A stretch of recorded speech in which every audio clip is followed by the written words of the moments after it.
Γεια σας! Καλώς ήρθατε στο κανάλι μου. Σήμερα είναι γεγονός. Θα δούμε την πρώτη συνταγή από εμένα. Πριν συνεχίσω όμως να σου δείξω τη συνταγή, πάτα ένα subscribe για να λαμβάνεις ειδοποιήσεις κάθε φορά που ανεβάζω βίντεο.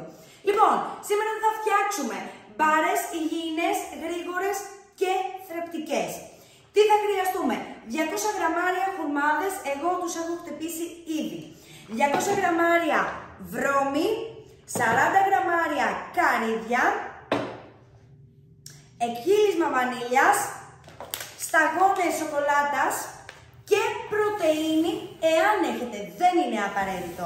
Δεν κάνω διαφήμιση, αυτή χρησιμοποιώ απλά εγώ. Λοιπόν, πώς ξεκινάμε? Αρχικά έχεις μουλιάσει τους χουρμάδες μία ώρα σε ζεστό νερό. Τους χτυπάμε στο blender με 50 γραμμάρια νερό. Θα προσθέσετε νερό κυρίως με το μάτι, αλλά ξεκινήστε με τα 50 γραμμάρια. Λοιπόν, το αφήνουμε στην άκρη. Συνεχίζουμε με τη βρώμη. Εγώ προσωπικά την αλέγω τη βρώμη. Εσύ μπορείς να τη βάλεις και έτσι, δεν υπάρχει κανένα πρόβλημα. Προφανώς και θα πέσει έξω.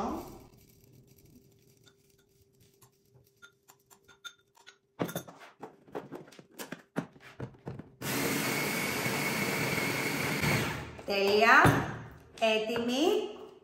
Το ρίχνουμε στους χουρμάδες. Έτοιμο. Πάμε, καρύδια. Βλέπετε πόσο γρήγορα γίνεται έτσι και δεν χρειάζεται ούτε φούρνο ούτε τίποτα. Απλά την βάζετε στο ψυγείο και είναι έτοιμη.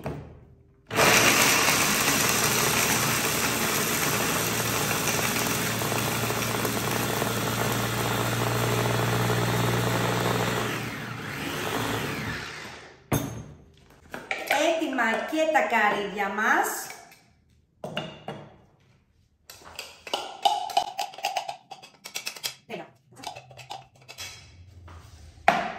Και ρίχνουμε τώρα λίγο εκχύλισμα βανίλιας, ένα σκουπ πρωτεΐνης,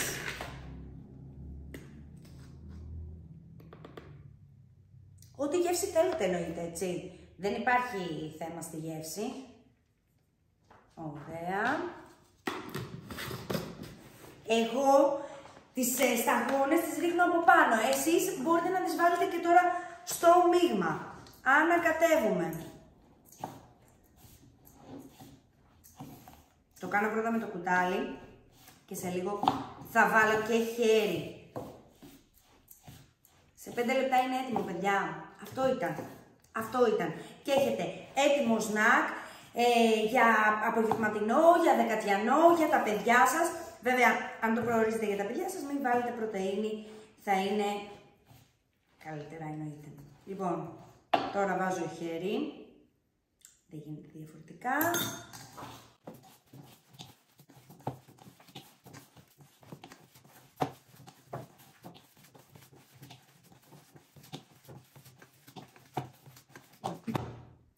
Έτοιμο το μείγμα μου, πάμε να το ρίξουμε στο ταψί.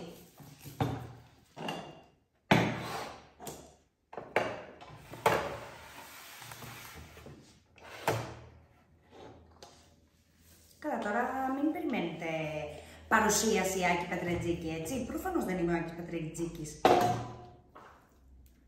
Γυμνάστρια είμαι. Δεν είμαι μαγείρισα. Λοιπόν, το βάζουμε στο ταψί και φτιάχνουμε να το απλώσουμε ωραία, ομοιόμορφα.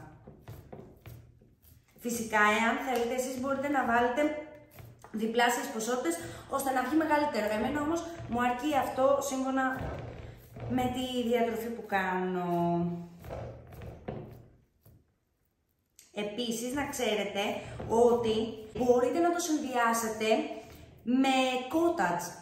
Ναι, φαίνεται λίγο αηδία, αλλά πιστέψτε με, είναι τέλειο, γιατί το cottage έχει αυτή την ουδέτερη γεύση παύλα αλμυρή, ενώ η μπάρα είναι γλυκιά και είναι απίστευτο. Οπότε μπορείτε να κόψετε ένα κομματάκι μπάρα μαζί με 2 κουταλιές cottage και έχετε ένα σούπερ ιδανικό σνακ. Λοιπόν, το βλέπετε, είναι έτοιμο. Εγώ τώρα από πάνω θα προσθέσω σταγόνες σοκολάτας.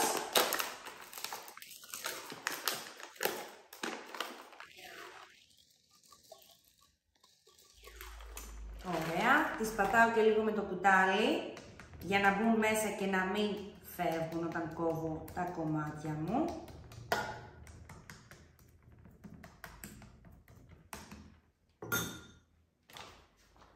Έτοιμο για το ψυγείο και για κατανάλωση. Αυτό ήταν. Καθόλου δύσκολο, θεωρώ μπορεί να το κάνει ο καθένας.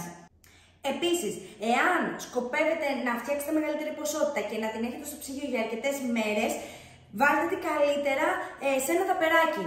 Κόψτε το σε κομμάτια και βάλτε το σε τάπερ για να το κλείσετε από πάνω για να μην ξεραίνεται. Αυτό. Έτοιμο! Σας ευχαριστώ πάρα πολύ που παρακολουθήσατε αυτή τη συνταγή. Ελπίζω να σας αρέσει. Εμένα μου αρέσει πάρα πολύ. Φιλάκια πολλά, τα λέμε στο επόμενο βίντεο. Γεια σας!